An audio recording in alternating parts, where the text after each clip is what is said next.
Good afternoon, everyone. So leadership has been described as a process of social influence in which a person can enlist the aid and support of others in the accomplishment of a common task. Studies of leadership have produced theories involving traits, situational interaction, function, behavior, power, vision and values, charisma, and intelligence, among others. So my first question is this. It has been said that there are many different types of leaders. Two specifically are those with a high concern for people and those with a high concern for production. Which do you think is the most successful leader? Phil.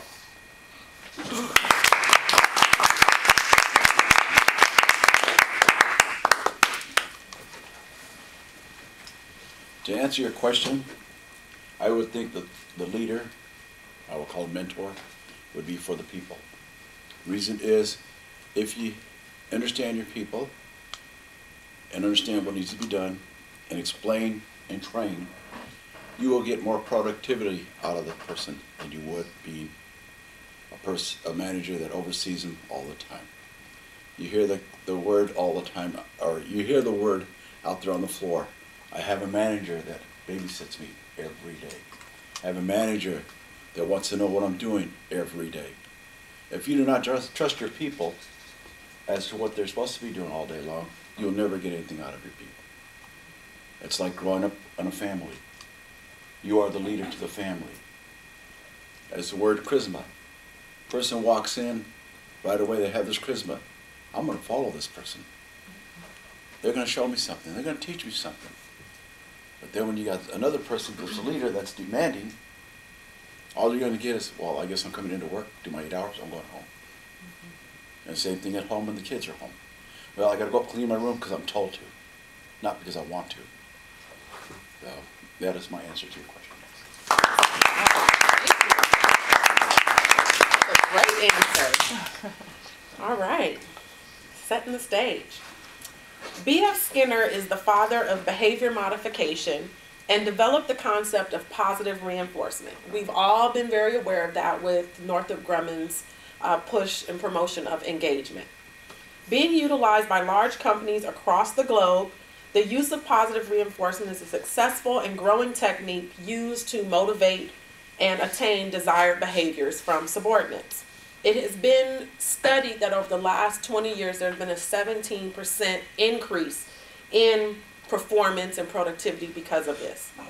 What are your thoughts on positive reinforcement? Does it help you? And give us one idea of one type of reinforcement technique you'd love to see here at Northrop Grumman. Wow.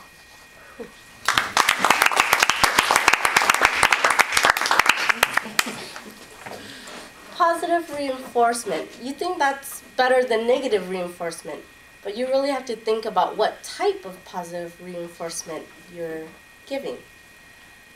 I read earlier in an article that for like school-age children, there's positive reinforcement, but you have to do it the right way. If they do well on a test, you don't go, wow, you're so smart. That's positive reinforcement, right?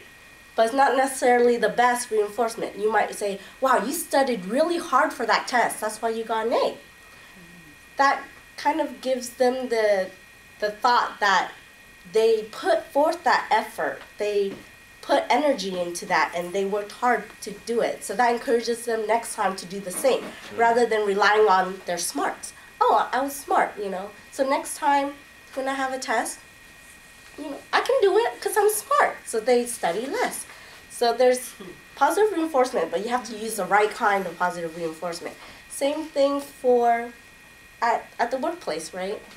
Positive reinforcement are when you're telling your employee, you know, you did the work. Are you congratulating them for them doing just coming in and pulling a report? Or did they actually go in there and analyze it and put the extra effort and the extra work in there to give you a more in-depth report that's more useful? So you have to give them the right encouragement so that either they just go in there and then pull the report, here, you can do it yourself, or they will provide you with extra work because you encourage them to do so. Thank you.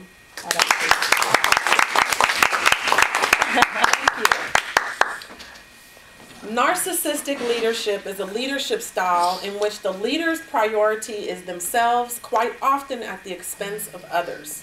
This leader exhibits the characteristics opposite of charismatic of a narcissist: arrogance, dominance, and hostility.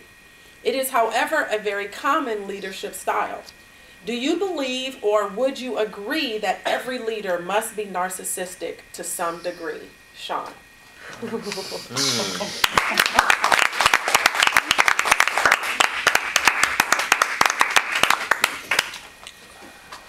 want to start off by saying that I used to be that kind of person when I was in high school.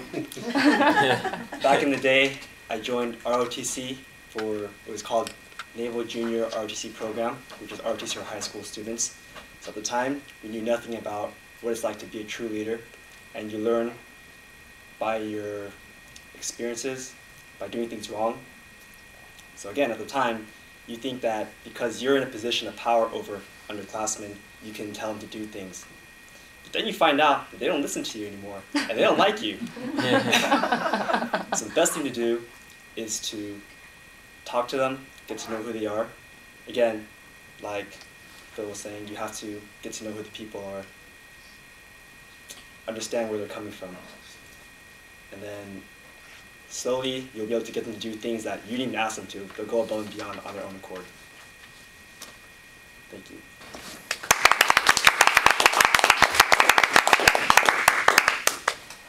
Another factor that comes up when discussing leadership style is whether the person is male or female. When men and women come together in groups, they tend to adopt different leadership styles.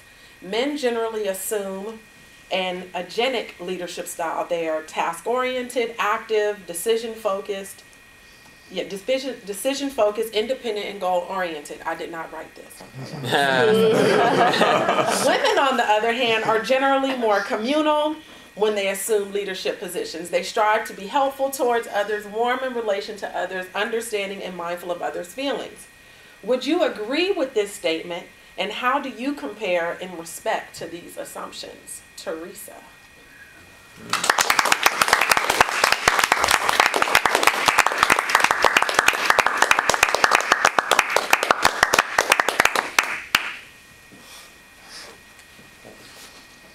Thank you for that question, Madam Topics Master. So in other words, women that are in leadership are more motherly type. That's what they're saying, right? Well, actually, I kind of disagree and agree. Not necessarily to be a mother, but they tend to always put labels on women. Men are more task-oriented. They get the job done. Women want a baby. They don't understand what it's like to actually get the job done without being a mother. I believe women are just as capable as men, if not more so, because men think that, I have to be careful. I have to be careful. We know. Well, in other words, women can be even more charismatic leadership than a man. And so basically, I disagree with that statement. Women are great leaders. And in fact, in a lot of cases, they should be in more leadership, more so than men, because I think they will do a great job, if not better, than getting the job done and managing their people. Madam Tabletop.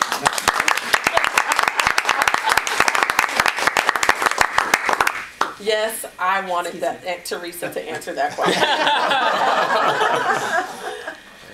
Okay. Leadership can be perceived as a particularly emotion-laden process, with emotions entwined with social influential processes. In an organization, the leader's mood quite often has an effect on his or her group. Do you think that leadership should remain consistent, be homogenous to that of their employees, or always focused and bland? Wes.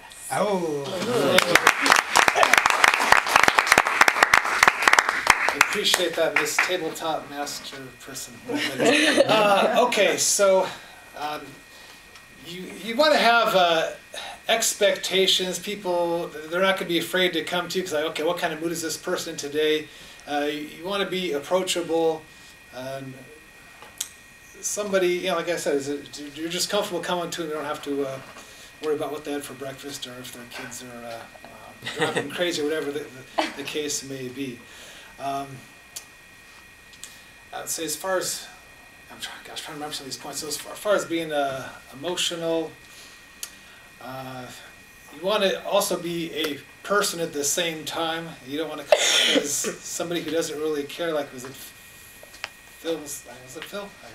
Was saying earlier, you got to show that you care about your people. You can relate to them, be empathetic, but then, you know, at the same time, you know, you still have a job that you got to get done. So you have to find that fine balance when you're dealing with folks, which is that's the management challenge out there. So yeah, if you can figure out how to do that, you'll do a great job. But I would say number one is just, you know, making sure that folks are comfortable approaching you, that they don't have to worry about getting their head bit off if they say the wrong thing.